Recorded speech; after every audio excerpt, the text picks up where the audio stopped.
Today I'm going to be talking about how to align emotion and chords so that you can write better songs. Connecting emotion and connecting with your audience is to share your story through song. One of the questions I wanted to answer today is, why is the emotional part of songwriting so important? And if you look at most songs, it's a sad song or it's an upbeat song, and you can usually tell the difference fairly quickly. But when you're on the songwriting side, it may not be so clear to you where to start when you're writing the songs. Today I want to demystify that a bit for you and how you can use that emotional connection of the music in order to write better songs and hopefully be more successful. I did a bit of research before I put this video together, and one of the things I learned was that according to UC Berkeley, there are 13 different emotions that music can bring out, and that seems like a lot, and to me it seemed almost overwhelming, and it's probably overwhelming to you when I'm talking about it. So today I wanted to walk through a simple process for you to be able to understand emotion and be able to then, once you learn how to identify it, you'll be able to then use it in your songs a lot easier.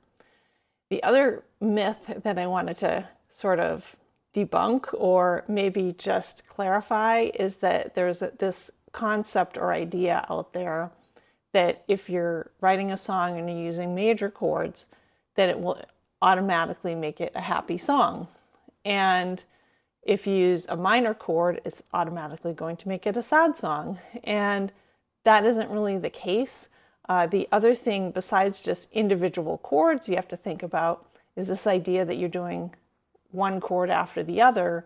And so certain chords in a certain order could actually evoke a different emotion than if you do it differently.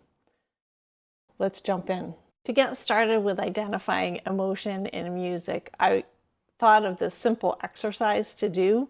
So I'll talk through it and then we'll kind of walk through some examples.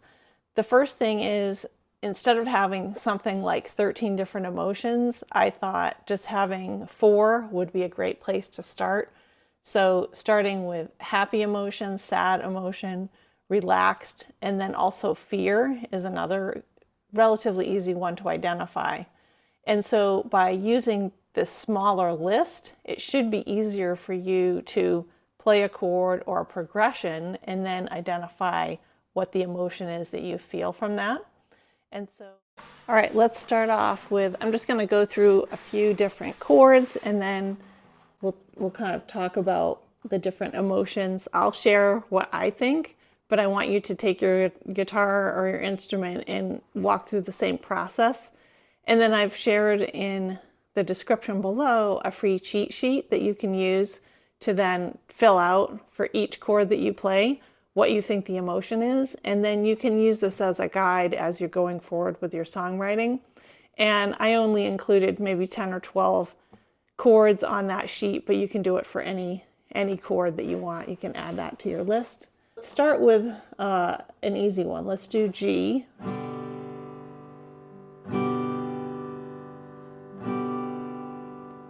Now for me, this is a bit of, I would say, I don't want to say neutral, but it's maybe a little bit on the happy side, maybe almost relaxed.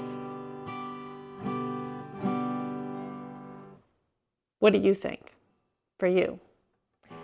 Let's try F. So F for me is a bit afraid, or it's building this tension to, okay, what's happening next? So that is how I feel about that F chord. Then let's move on to D.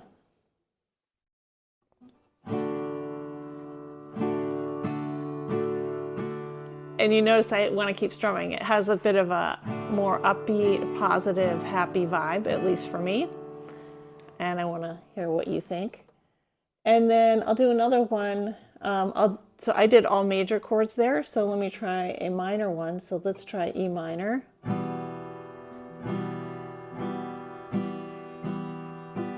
Okay, that one maybe a little bit on the sad side. And then I'll also play A minor. And to me, this is, and I don't have this on my list, almost like a questioning or unclear type of feeling to it.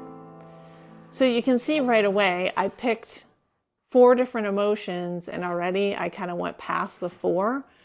But the idea here is that to practice getting used to identifying an emotion, and if you can start with just happy, sad, and then move to other things, it will help you a lot as you are working through understanding the emotion. Because once you understand the emotion that you're feeling, you'll be able to move on to actually taking some of these chords and including that into your songs. So the next thing I wanted to do, I just went through individual chords. Let's talk about chord progressions and emotion. So let's go through, I'm going to go through an example here, just with 4 chords.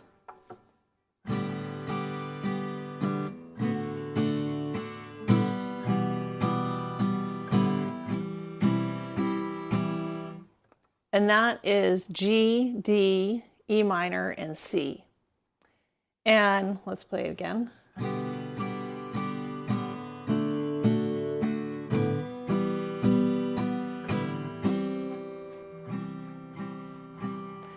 So the emotion that I get from that particular progression is a bit, I would say, nostalgic with, at the end, it feels, with the C chord at the end, it's almost like hopeful or more upbeat. And then when I'm now looking at the song that comes from, it's actually from Take Me Home Country Road. So, and that's from John Denver. And so that song, it is a nostalgic song, and does have this thinking back but fondly on looking back on a happy place or history or some past positive emotional connection. Here's the second chord progression, and it's actually 2 of the same chords, D and G, are included in this.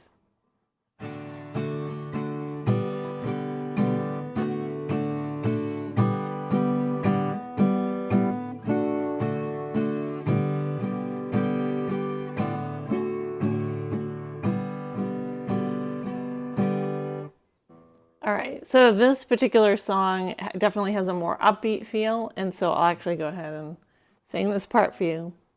Oh, the summertime is coming, the leaves are sweetly blooming. And so you get like this is a bit more of an upbeat song. So that's, and those chords are D, G, and D, and then it also has G, E minor, and D. So again, almost use the same exact chords, but sort of a different feel. All right, I'm going to try another song now with D and G again.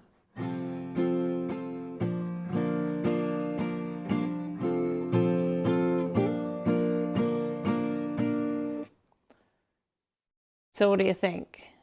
It's both major chords, but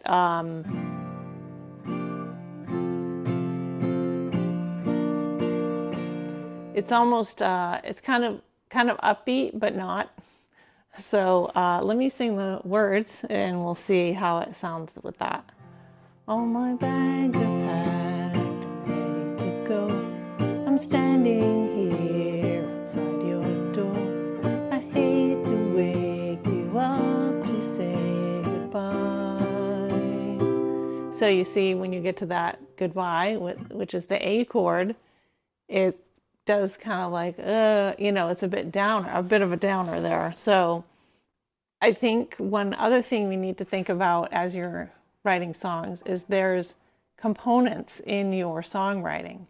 It's the words, it's the chords you're playing, it's how fast you're playing, and then it's the emotion that if you're singing, how that is also going to impact the song and the emotion that you're sharing with your audience.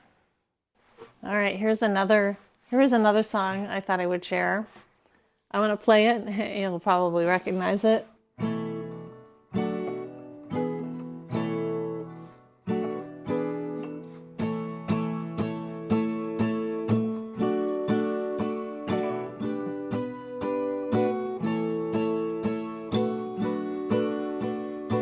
Anyone recognize the song? That is Here Comes the Sun by the Beatles. And so this one's definitely an upbeat one.